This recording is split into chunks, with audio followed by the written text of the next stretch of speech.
Hello everybody, welcome to episode 2 of our Journeyman Save, our European Journeyman Save. I'm KJM FM, or Dean, whichever you'd prefer to call me.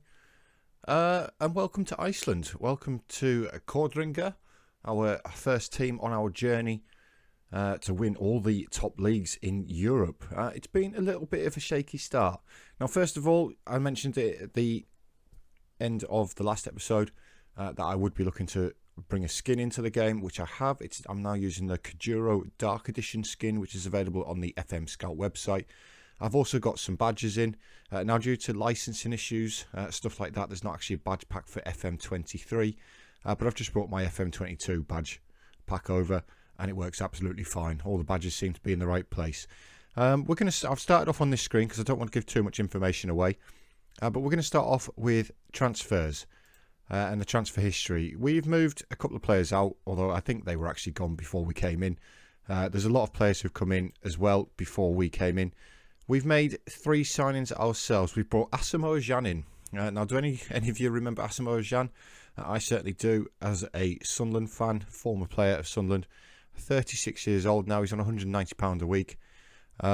Probably a mistake to sign. Doesn't like big matches. He's not consistent. I also can't register him to the squad due to homegrown at club rules. Kordrengir, for some reason, don't actually have any homegrown at club players. So I've had to leave 8 spaces in my registration squad, basically, of my 25. So I can only actually register 17 players. So there's a lot of players who missed out, and unfortunately Asamoah Gyan was one of them. One man who I did bring in, though, who is registered is Pavlo Shushko. He is Ukrainian. He's a fairly decent left-back for the sort of level that we're playing at. He is right-footed, however, so he is actually an inverted wing-back. I do play him as a normal wing-back, but he does enjoy big matches, and he's okay for this sort of level. His dribbling is really, really poor, though, unfortunately, which for a wing-back slash full-back, you do actually need to have some good dribbling. I believe I actually play full-backs on support. You can see there, attribute-wise, not the greatest, but he's for this level, he's okay. I also brought in Kasper Gandrup, a Dane, 22-year-old. Again, consistent, enjoys big matches. We play him as a attacking midfielder on the left. He's right-footed, so he's actually inverted. I play him as an inside forward on support, I believe. So again, finishing's the only thing that really lets him down for this sort of level. Other than that, he is pretty decent. Yeah, inside forward on attack. And I do play wing-back on the left-hand side for Shushko. That's the lineup. This is the tactic that we use, and I have experimented with a couple of tactics. You can see here we've got a deep line player maker one. We've got this one, and we've got this one, which is similar, but it does change the roles up a little bit. So I sort of switched between the two of them. We are attacking gegenpress, and it's served us okay so far. We did have a poor showing. If we go into the schedule in the League Cup in Group, if we go to stages, we were in the group stage of Group D, I believe it was. League Cup A, I don't know what happened to League Cup B and C, but we're in League Cup A.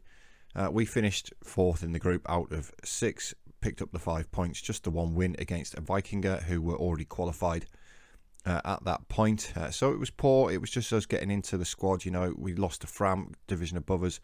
Grundavik, I believe, in our division, they are indeed.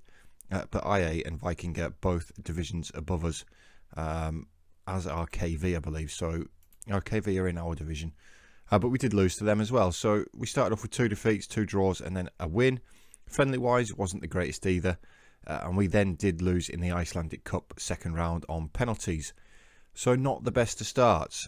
Our first leg game of the season, though, was against Grotta. We were at home for the first leg, for the first game of the season, and it was a disappointing result. We took the lead early on, as you can see here, through Thorsson.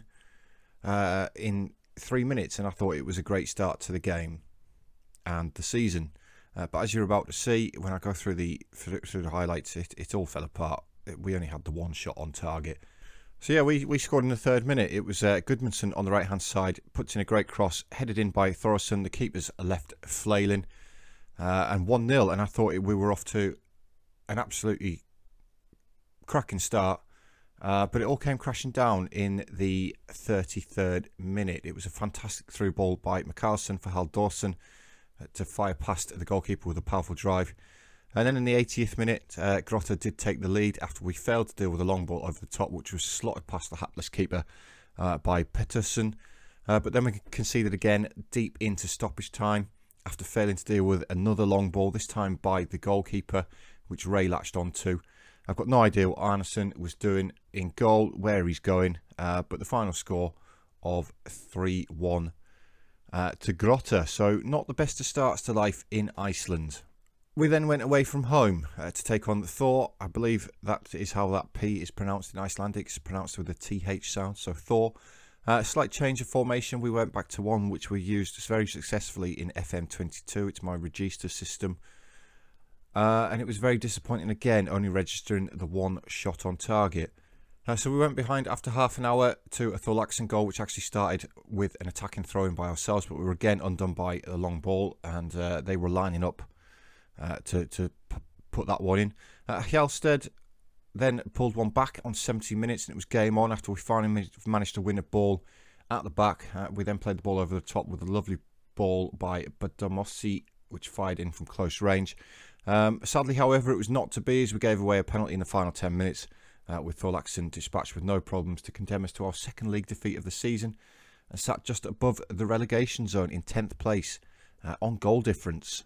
We then took on Fjolnir, and we finally grabbed our first league win of the season. It was probably one we didn't deserve to win, though, as we were quite poor going forward, just registering the 2 shots on target again. As you can see from the XG rating, Fjolnir were actually the better team. Hjälsted with only a 6.1 rating. The back 5 all had magnificent games, though, which probably won us the game. We did leave it late again, though. It was Hadarsson from attacking midfield who came up with the goods in the 73rd minute. Thorisson clipped one over the top for Hadarsson to run onto, which he finished first time on the volley to get Kordrengir. I can't even say the name of my own club. Kordrengir on the board in the league. We jumped up 2 positions to 8th. Next game, at home to Selfoss. Big performance from the lads this time round with a thumping 4-1 victory. Although the XG match story again probably suggested it was a closer game than it probably should have been. Obviously, Selfoss have got quite high XG, 1.7 there. Ours is only 1.82. But once again, the defence stepped up with Dale filling in at left back for the suspended Shushko. Having a fine game, picked up 2 assists. So the first goal came on 36 minutes with yet another long ball. That seems to be a bit of a theme, which Hjälsted controlled excellently on his chest, turned several defenders, 5 past the goalkeeper from 7 yards out. And then it was 2 in 2 minutes with Reyes' effort from range finding its way into the bottom corner. Not the greatest of efforts, but it did find its way into the bottom of the net. That's absolutely fine. Selfoss then pulled one back in the 61st minute through an unchecked run from Uschenschlager, who initially picked the ball up in his own half. Deft little finish over the goalkeeper, and I was fearing for the result. But then again, just 5 minutes later, our 2-goal cushion was restored after a great cross from the left by Dale, was nodded at the far post by Bergson. To cap off a fantastic day in front of goal. We then scored again 3 minutes later with a free kick routine straight from the training ground. Dale, the provider, again to his defensive partner, Gudmundsson, who was unmarked to volley past the goalkeeper. 4-1, and we jump up to 5th position in the league. But we then let all that hard work to go to waste with a visit to HK in what must be said was a tight game, but ultimately we succumbed to a 1-0 defeat after conceding just after half time. You can see XG wise we were the better team for the majority of the game. They only really overtook us late on, but we only actually registered 2 shots on target to HK's 7. But as I said, we conceded just after half time to a Lubaki goal. Great through ball by Arneson to split the defence, which Lubaki put back across the keeper into the far post. We do maintain our 5th position in the league, though. It's just disappointing after winning 2 games to then lose. We then got back to winning ways against Vestri. Back to home, back to winning ways. Vestri the next to fall victims to our attacking prowess. We were really good going forward at this game with a 2.23 XG rating. Only the 5 shots on target, which Vestri actually matched. Obviously, ours were the betting chances, though. We did leave it late. We actually went behind to a Madsen goal in the 52nd minute. It was Madsen with a header unmarked at the far post, nodded in from a dangerous free kick out wide. 15 minutes later, however, we were level after a great pressing by the on-loan striker Hjaltested, who pinched the ball from the defender to leave himself one-on-one with the keeper. He didn't disappoint with the finish, 1-1 and back in the game. But approaching the end of the game now, as prepared for the draw, a ball lumped forward by Thoresen was latched onto by Hardarson, who crossed low to the near post for Hjaltested to attack. His initial effort was saved well by the keeper, but the rebound fell straight to Hjaltested again, calmly converted into a virtually empty net. 2-1 the final score, thoroughly deserved win, up to 4th in the league now. And finally, we took on Fylkir away from home, picked up another well-deserved victory. Although, again, XG-wise would suggest a closer game than the scoreline would reflect. Again, Hjaltested stepping up.